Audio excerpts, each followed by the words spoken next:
Every day, quietly and almost unnoticed, artificial intelligence is weaving itself into our lives. It has changed the way we live, think, feel, and relate to one another. In today's special edition, we'll be exploring exactly how AI is altering our lives, discovering how it influences our connections, impacts our workplace, and asking, can we always tell what's real and fake?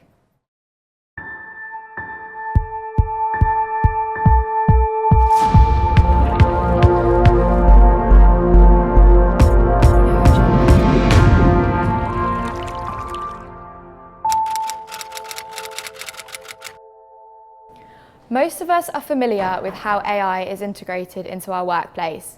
But what about when it comes to love? I'm joined by Izzy Gallagher, who has been looking into how AI can help us find our perfect partner. So, Izzy, dating has been digital for quite some time. So, what is AI doing that's developing that further? So I've actually been looking across several different dating apps, including some of the big names like Hinge and Tinder, and how they're implementing AI into their apps with things like helping you select your best photos or creating prompts. But one app that really caught my attention is a more recent app called Iris AI, which actually goes through a series of stock images which you swipe, like, or pass on to help build your attraction profile, essentially eliminating people that you wouldn't find physically attractive. So how about the other elements of dating though? Because it's not just all superficial. What about the personality and experiences side of things? Well, I would agree with you there. However, I spoke to Dr. Igor Kalashin, who believes he's cracked the mathematical formula for attraction. If this is 1 in a million, if you're a dedicated dater and you scan on 100 profiles every day, it will take you 30 years to scan 1 million people, right? And so the only solution is to build an AI which can scan for you. And the only way to have such an AI to be valuable is AI which understands your type. This is absolutely fascinating. We've looked at how AI can influence dating. So how about its impact on how we connect as humans on a more fundamental level? I've been looking at chatbots and how we talk to computer-generated avatars. I asked expert Marita Skruv whether there's possible threat to the future of human communication. Over time, for some, this can happen fast, other it takes a little bit longer. They start to be very they start to care a lot about the chatbot, they start to enjoy it and see that it's an important part of their daily life. And they start to treat it more and more as like a friend or romantic partner. Some of them would get married to the chatbot. Others would see it more as a friend. Some would, especially those that would have like a very close romantic relationship, would integrate it into their daily life, having dinner together, taking the chatbot out for a walk, and like very much do the same things that you do with human relationships. So can AI fill the void in many lonely lives by offering companionship when friends are hard to find? Perhaps, but Dr. Adi Jaffer is concerned AI may lead people into a false sense of connection. We could actually see a place where AI actually becomes more human-like. And AI tells you, hey, I need a break. I can't talk to you for the next 30 minutes. That may be a place where we go to. If it's not, then what it does is also it sets up very unrealistic expectations for people. That's the one piece for human interactions, is AI will stay there with you and engage with you and never leave you no matter what you treat it like. That's not really true of humans. In a world where AI can mimic voices, faces, and even emotions, can we always trust what we see and hear?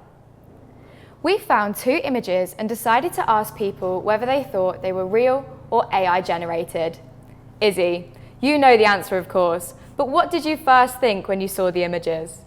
Honestly, Hannah, I could not tell.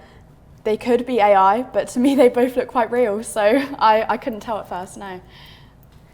We took the photos into town to see what the public thought. I'm going to show you some images. Okay. And could you just tell me whether you think these are real or AI generated? Oh God, I'm going to fail this, but we'll give it a go. So this is the first one. Was it AI? I'd say that was real as well. Yeah. Yeah. She has the right amount of fingers. That's what I always look at. AI.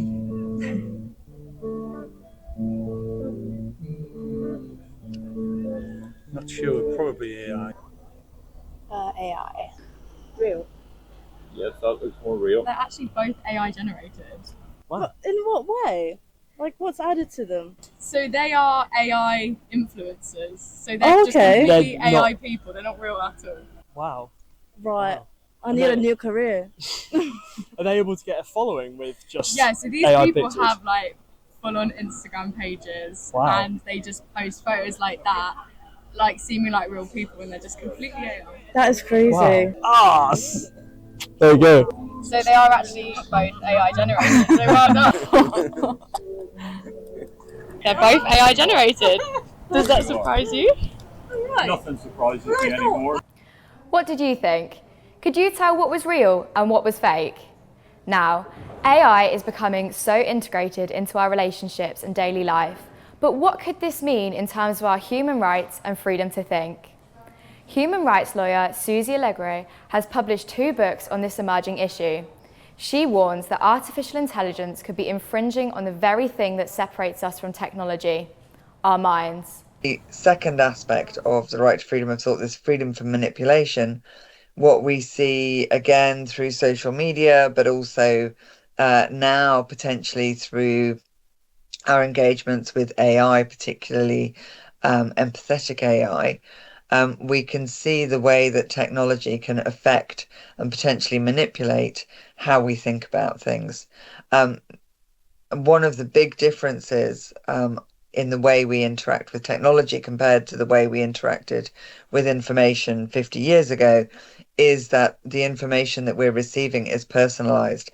So again, it's that loop back to the inferences that are being made about you, which then dictate what kind of information you're given and the way information is delivered up to you, or the way, for example, a companion AI then responds to you, what they say to you, and how the conversations develop. We've seen how AI is shaping our relationships, dating, and even our inner lives. But how is AI transforming journalism? Our reporter, KP Singh, has been speaking to journalists from the UK to India. From providing interview transcripts to fact-checking, artificial intelligence is helping streamline journalistic practices. One journalist said, "We will never be able to substitute the human touch needed reporting, especially in terms of sensitive or personal stories." Whilst there are some wonderful but slightly terrifying things about AI in journalism, we've been experimenting with AI too here in our own newsroom. To tell us all about it, we've got someone very special, our little elf Body. Body, take it away. I'm Body, the official elf of Mam J. Well, the digital avatar of the official elf of Mam J, created with just a touch of magic. Or, as you folks like to call it, AI. Delighted to have you, Body. Tell us, what exactly have you been up to? We embraced the future and gave it a good little nudge. A nudge, eh? What kind of nudge are we talking about? We covered the US election using AI music, animated videos, and AI art. AI art? Why go there? Because who says creativity should only be human? Fair point. Anything else you've been meddling in? The AI Newsday. Imagine multilingual bulletins in Tamil, Hindi, French, Russian, and Norwegian, delivered faster than you can say, breaking news. Actually, it was a lot slower, but who cares? It was groundbreaking. Thanks, Body. As we've seen this afternoon, AI is no longer just a tool. It's a companion, a collaborator, and sometimes a challenger. It's changing how we think, create, work, and love. The world is shifting, and we're all still learning how to live with AI. Until next time, thank you for joining us, and goodbye.